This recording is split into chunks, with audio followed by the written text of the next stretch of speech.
2026 সালের world cup খুবই শীঘ্রই আসতে চলেছে 5-6 মাসের মধ্যে। তাই আজকে আমরা ডিএলএসের মধ্যে ওয়ার্ল্ড কাপ খেলবো। এরকম কোনো কাপ মানে ওয়ার্ল্ড কাপ নামের কোনো কাপ ডিএলএসের মধ্যে নেই। তবে ইন্টারন্যাশনাল কাপের মতো একটা কাপ আছে যেটা প্রায় ওয়ার্ল্ড কাপের মতোই। আসলে এটাকে ওয়ার্ল্ড কাপ বলা চলে। তো শুরু করা যাক আমাদের ভিডিও। তার আগে আমাদের চ্যানেলে নতুন হয়ে থাকলে একটা সাবস্ক্রাইব করে দিবা, ভিডিওটি ভালো লাগলে লাইক করে দিবা। অ্যান্ড আমাদের প্রথম ম্যাচ হচ্ছে সুইডেনের সাথে। সুইডেনের প্লেয়ারগুলোর নাম আমি উচ্চারণ করতে পারতেছি না, তাই বলতে পারতেছি না। তো আমাদের টিমটা দেখতে পাচ্ছ রোনালদো, হাল্যান্ড আর এমবাপ্পে স্ট্রাইকে খেলছে। তো আমাদের প্রথম ম্যাচ গ্রুপ স্টেজের প্রথম ম্যাচ এটা।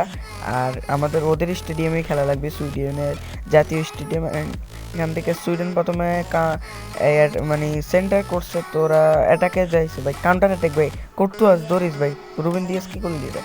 চেক কোর্তুয়াস দৌড়ছেন, কোর্তুয়াস এখান থেকে রুবেন দিয়াস থেকে হাকিমি, এমবাপ্পে পাইলে দৌড়া শুট। অ্যান্ড তো পাইছে একটু সামনে যায় দৌড়া শুট মারবে।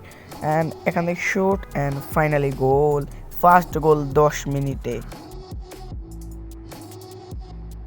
এখন আমাদের সেকেন্ড গোলের পালায়, যেখানে এমবাপ্পে বলটা পেয়েছে, এমবাপ্পে হাল্যান্ড ভাই, হাল্যান্ড মানে গোল দেয় টপ কর্নার হয় না, একটু নিচে হয়েছে।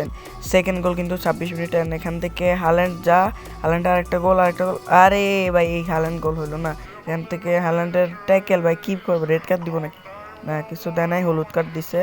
আর এখান থেকে বেলিগাম দেখে দৌড় দেয়, একটা গোল দেওয়া লাগবে ভাই। বেলিগাম গোল দেয় অ্যান্ড ফাইনালি অ্যাটাকিং মিডফিল্ডারের একটা গোল ফার্স্ট ম্যাচে। এখান থেকে আমাদের ম্যাচটাও মানে শেষ হয়ে গেছে, আর আমরা গ্রুপ স্টেজের ফার্স্ট ম্যাচ জিতে গেছি। এবং আমাদের গ্রুপ স্টেজ 2 নম্বর ম্যাচ হচ্ছে হাঙ্গারির সাথে। এখানে হাঙ্গারির প্লেয়াররা সবাই রেডি হয়ে গেছে ম্যাচ খেলার জন্য। তো ম্যাচের আগে দেখতে পাচ্ছি ভাই কতগুলো বল, সবাই প্র্যাকটিস করতেছে।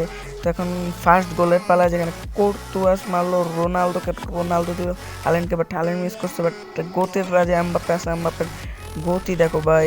এখান থেকে শুটস অ্যান্ড গোল, ইজি গোল ভাই, একটা ইজি গোল। পুরো গোলকিপার পুরো বোকা হয়ে গেছে। অ্যান্ড এখানে হাফ টাইমের আগে আর কোনো গোল দেখা হয়নি। এখান থেকে হাল্যান্ড থেকে থিয়াও থেকে Ronaldo হাল্যান্ডের run and shoot and goal, easy একটা গোল ভাই। গোলকিপার এবারও সেকেন্ড গোলও মানে থার্ড গোলেও বোকা গেছে। এখান থেকে হাল্যান্ডটা নিল, বাট কে দিল বুঝতে পারছি না। এখান থেকে একটা গোল দেওয়া লাগবে ভাই। অ্যান্ড ফাইনালি এটাও গোল ভাই, 4টা গোল ভাই। এরপর আর কোনো গোল দেখা যায় নাই, তাই হাফ টাইম শেষ হয়, ফুল টাইমও শেষ হয়ে গেছে। অ্যান্ড আমরা ফাইনালে উঠে গেছি রাউন্ড অফ 16-তে ভাই। কোচের সেলিব্রেশনটা দেখা। আর এই ম্যাচেরও আমাদের মানে এমবাপ্পে হচ্ছে ম্যান অফ দ্য ম্যাচ হয়েছে ভাই।